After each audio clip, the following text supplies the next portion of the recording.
Folks, are you interested in the mystical world of marijuana? Or have you been fascinated by how we should navigate our own media space within healthcare? Well, today's guest is going to be nothing short of a treat for all of you. On this episode of the IMGPH podcast, we have Dr. Danielle Ompad, Associate Dean for Education at NYU and Associate Professor of Epidemiology.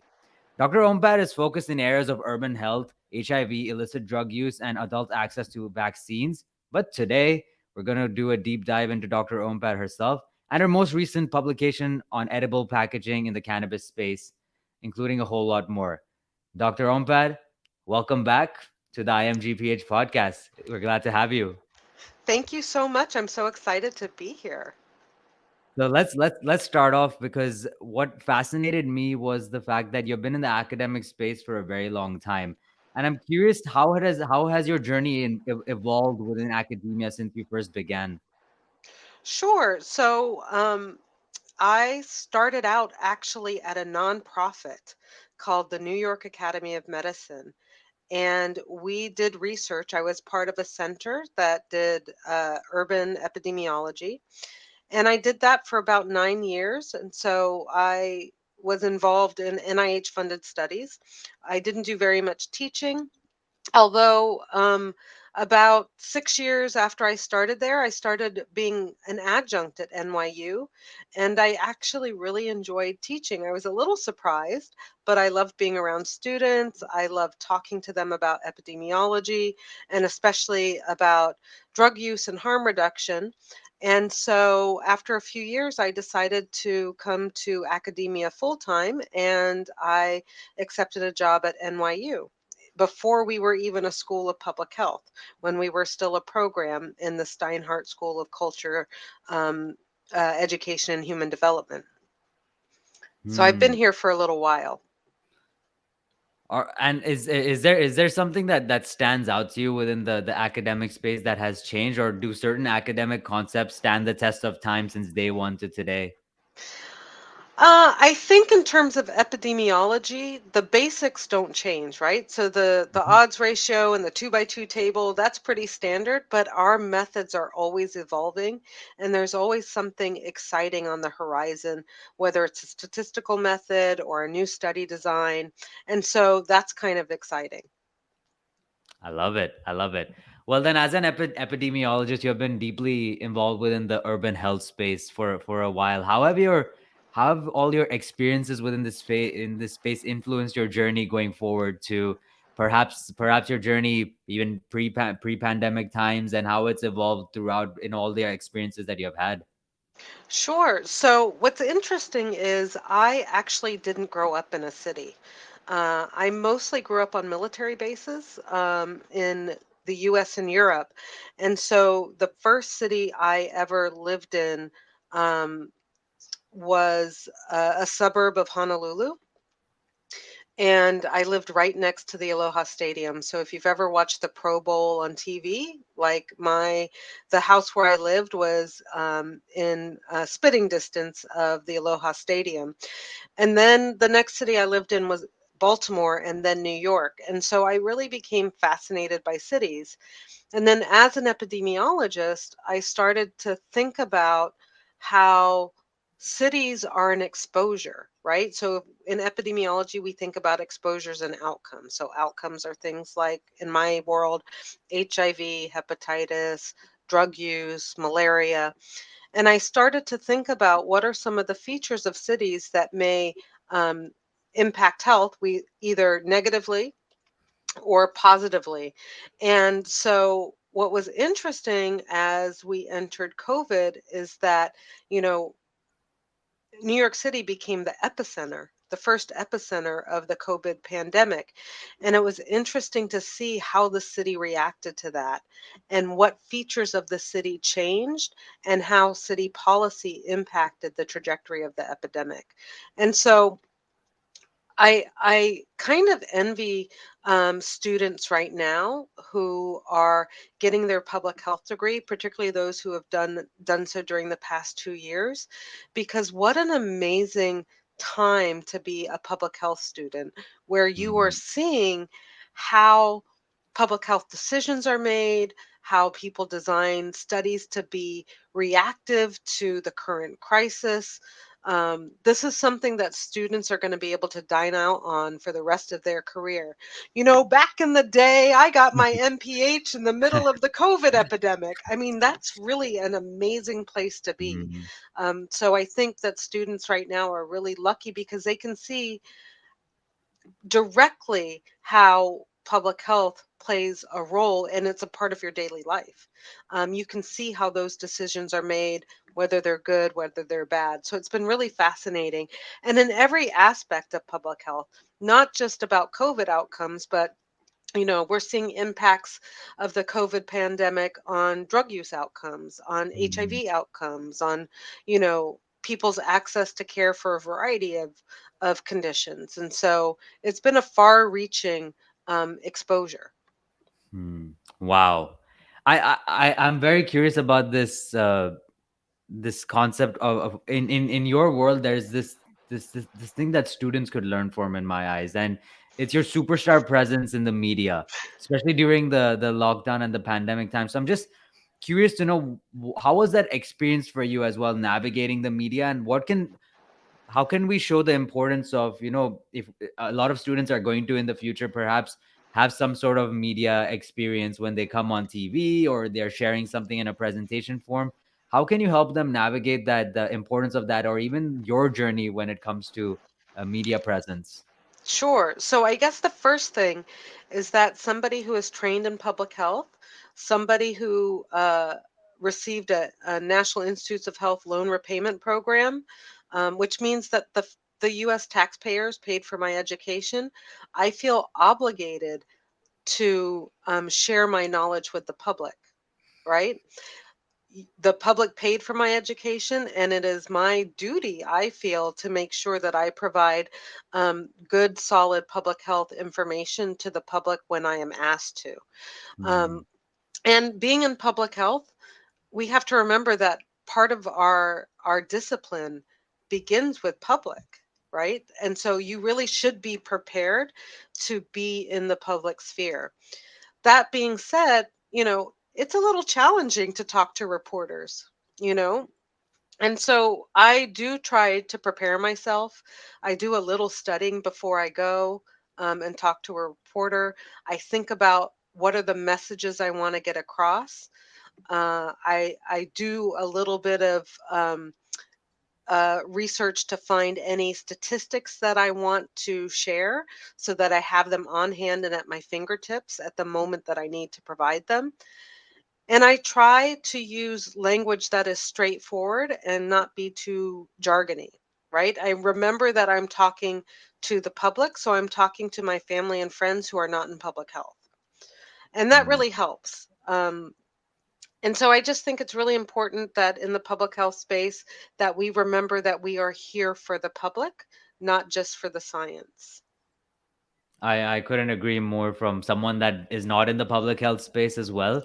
And just hearing things that make sense and it's crystal clear for any person not involved, it is really a superpower, if you will, to avoid the jargon in our world. Well, with that said, Dr. Ompad, let's hop into your let's start off. Let's hear a little bit about your publication, and then we'll dive deeper into that. What's new in your world? What are we excited to talk about here? So I'm really excited about this publication. What we did was look at marijuana packaging. So we had a study during COVID, actually, where we asked people about their use of cannabis and different types of cannabis products because, as different states have started to legalize adult use and medical marijuana, the number and different types of cannabis products have really exploded. Mm, So, back in the day, it was mostly people smoking bud or flower, smoking the leaves.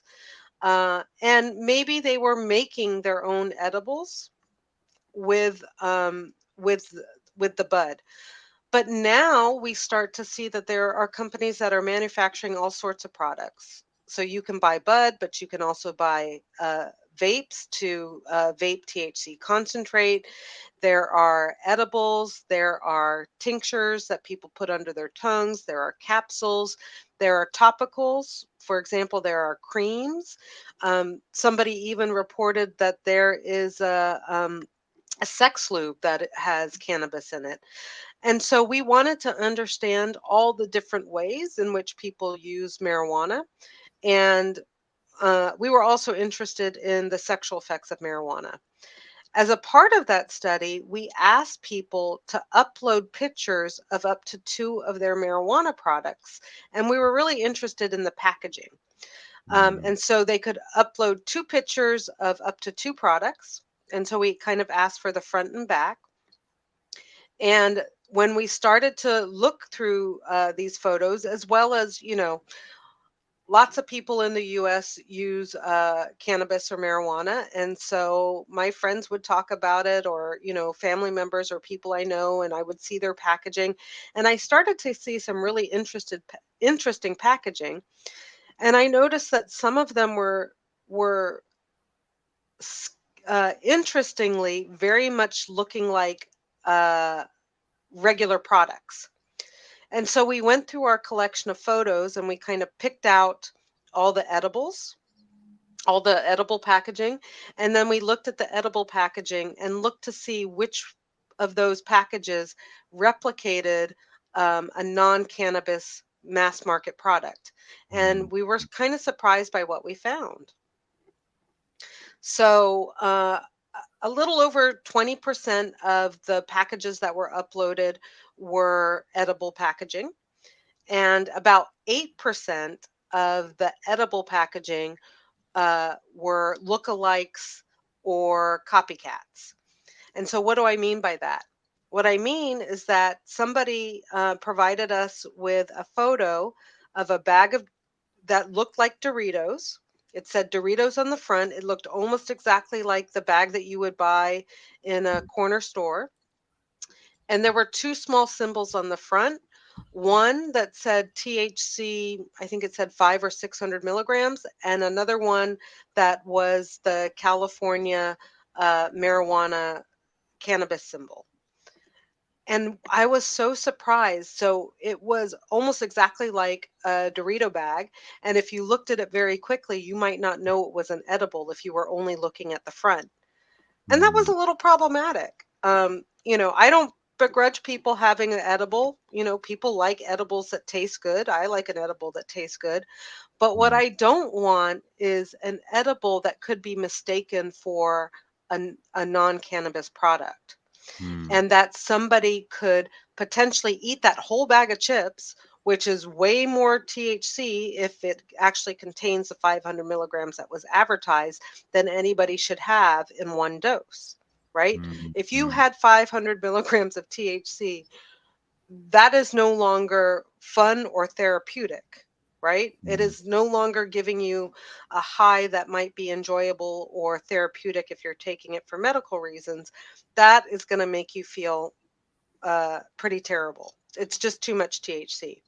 And so Mm. that's a little problematic. And so our paper, we kind of looked at the variety of copycat products that we saw in our collection of photos to see, what kind of was going on there. Oh boy. All right. So there's a lot in there, and I'm thinking if we could just take a step back Hmm. and I'm someone that's foreign to the complete world of cannabis, and I'm sure there's a lot of listeners that are as well. How do we how should we view this world of cannabis? How can we simplify it for people that may not know? As you did mention that there are circumstances that the edible packaging is identical pretty much to what any product that's out there, and it can be mistaken. What are some things that we should know about the world of cannabis from a completely new perspective for someone that doesn't know? Any things to think about from that end? Sure. So I guess the first thing I would say is that cannabis is a plant that is grown. It is dried often, and people um, there are many ways to use it, but people often crush the leaves and the bud, crush the bud, and they roll it up and smoke it, or they put it in a pipe and smoke it. Hmm. It can give a variety of effects, sometimes a little euphoric, sometimes calming. It it can people call it getting high. And it can often be a very pleasant experience for a lot of people. It also seems to have some medical benefits. So there are people who may have certain medical conditions where they take it to increase their appetite, reduce pain, reduce anxiety. Hmm. So it has some therapeutic effects. And and so it's one of the most common drugs that are used in the United States. Almost half of the US population has tried marijuana at least once, and it's very common. I would also say, remind people that marijuana is legal in some states, meaning Hmm. that some states have medical marijuana policies that make marijuana available to people with certain conditions. And then a growing number of states actually have adult use policies, which basically means that any adult can purchase and use marijuana. Okay. Now, edible products are typically made with cannabis concentrates. So people concentrate the active ingredients in cannabis, which is THC or tetrahydrocannabinol, and they infuse edible products with these concentrates. So edibles kind of range in form from tortilla chips to gummy candies, to chocolates. I've seen drinks, I've seen brownies, I've seen cookies, I've seen tiramisu. So it can be infused into a variety of food, snack, and beverage products. Folks, there you go. That's a crash course for everything you need to know in this space. And that really helps me also clarify things and understand uh, how there are positive impacts to this. And there could be detrimental impacts of misunderstanding and just using a brand that exists to have easy access to cause a misunderstanding for someone that might not be able to access that. So might not be able to understand that concept. So I'm curious, Dr. Ompad, how did you end up finding this niche from it? Was it something that came out of you saw this and it caught your eye? Because there's so many unique publications you have had, and like what made you niche down on this specific one for this time around? Sure, that's a great question. So, I guess your listeners should know that I've been studying drug use since the late 90s. I've Hmm. mostly studied heroin, crack, and cocaine use, although I will say my master's thesis that I wrote back in 1997, 1998 actually looked at whether or not marijuana was associated with increased dietary intake, which is basically a very scientific way of asking the question, does marijuana give you the munchies? And by the way, my master's thesis suggested that it does. Um, so marijuana is not new to me, but what interests me in this was kind of the increase in states that were legalizing adult use cannabis and the proliferation of different types of cannabis products. And then I saw a lot of packages that were really interesting looking packages. Um, and I'm somewhat of a collector in my regular life. So, Hmm. for example, I grew up collecting spoons, um, like the collector spoons that you get at airports and things like that. And I have like over 300 spoons. And so when I started to see that there was all this interesting cannabis packaging, I started collecting photos of cannabis packages because that's just what I do. I collect things. Luckily, collecting photos doesn't take up as much room as collecting spoons or everything else that I collect. So that's kind of how that came about. And the other thing that we noticed, because for this work, I was actually working with two other faculty members, Dr. Emily Goldman and Dr. Melody Goodman. What we noticed when we looked at the photos is that sometimes there was a disconnect between the math on the products. So it might say that a package might say that there were 100 milligrams of THC in the package, and then it would say that there is 10 milligrams of THC per serving, and then it would say that there were 20 servings in the package. So 20 servings times 10 milligrams would be 200 milligrams, but the front of the package would say that it included 100 milligrams. So we thought that there was some interesting things going on in the cannabis market where they weren't really paying attention to what they were putting on packages. It also made me doubt that what a package says is actually what it contains. And so we just wanted to Mm. unpack that a little bit. Unpack all those packages. So from Exactly. the marijuana industry seems to be more accessible from what you mentioned, the legalization in states, and how do we manage there's people that are very well aware, and there's people that are completely foreign to it. So how do we manage it feels like a rapid change in the industry. And how do we view that, or kind of acknowledge that change, if you will? Yeah, so there has been a rapid change in the industry.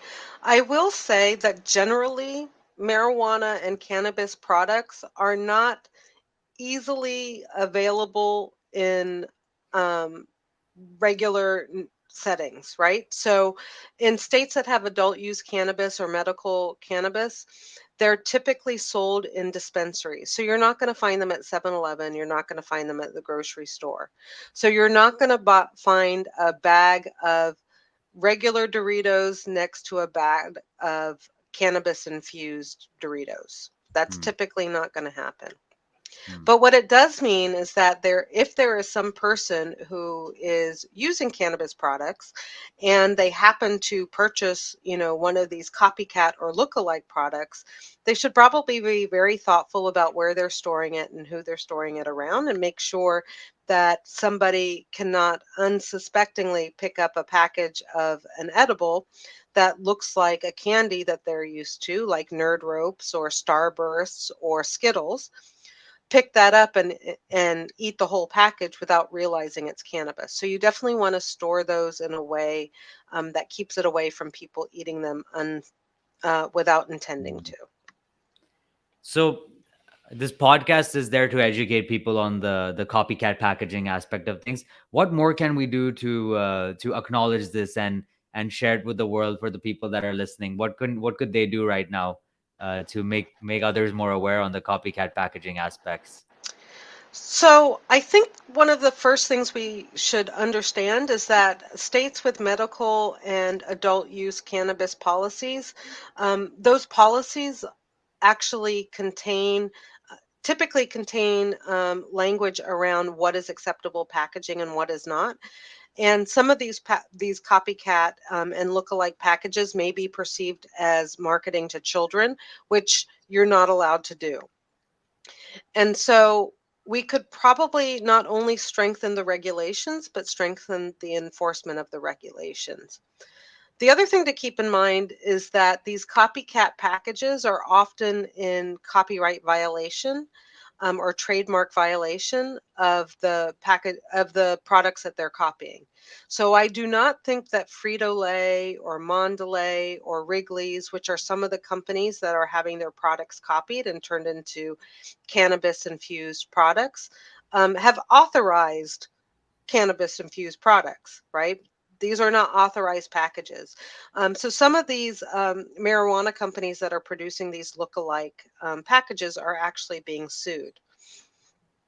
So I think it's really important for people to kind of understand that one, this is a very small proportion of the packages that we saw, although Mhm. I it's unclear whether this is a small proportion of the different types of cannabis products that are available, because it's really hard to get a representative sample of cannabis packaging, because some of the markets that it is sold in are not legal markets, right? So getting Mm. something that's representative is difficult.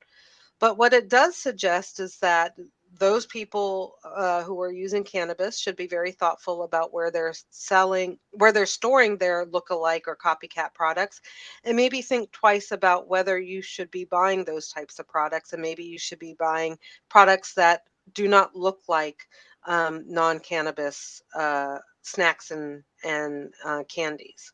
Maybe stick to things that are clearly labeled as cannabis, so that you can make sure that folks do not accidentally dose themselves when they didn't really want to. Dr. Ompad, this has been a very unique research, and I'm curious to know what's next for you in the coming year or two. Where are you pivoting to next in your research endeavors? Sure. So for the cannabis study, we're actually still analyzing these data. We actually have photos of over 700 different cannabis products. So we're going to continue to analyze that data set. We also have a survey, and we are analyzing that data set as well. We're looking at the subjective sexual effects of marijuana or cannabis. We're also looking at the types of cannabis products people use and whether or not they're using more than one type of product on a regular basis. So that's happening. I also have some work that I'm doing with some colleagues over at the College of Arts and Sciences, with Dr. Jane Carlton, who runs the Center for the Study of Complex Malaria in India. And so I work with her on a study in rural India looking at a malaria intervention. And I'll continue to do my research related to substance use. So, this is an area that I have been working in for a long time, longer than I care to admit, I think. But it's an area that is a pretty strong passion of mine. I am very dedicated to working with people who use drugs and making sure that we don't stigmatize people who have a drug use experience, that we support them, that we come at people from a harm reduction perspective, and that we understand that not everybody who use drugs has a drug use problem. Dr. Ompad, thank you so much. I hope all of you enjoyed this podcast as much as I did, full of golden nuggets, insights in the public health world and what's new, what's next. Everything you would like to be curious about would be in the description. Check out the publication, we'll have it up there. And thank you so much for taking the time out, Dr. Ompad. It was awesome chatting with you. Thank you, Aman. You are a great interviewer, and I really enjoyed this, and I hope to speak with you soon.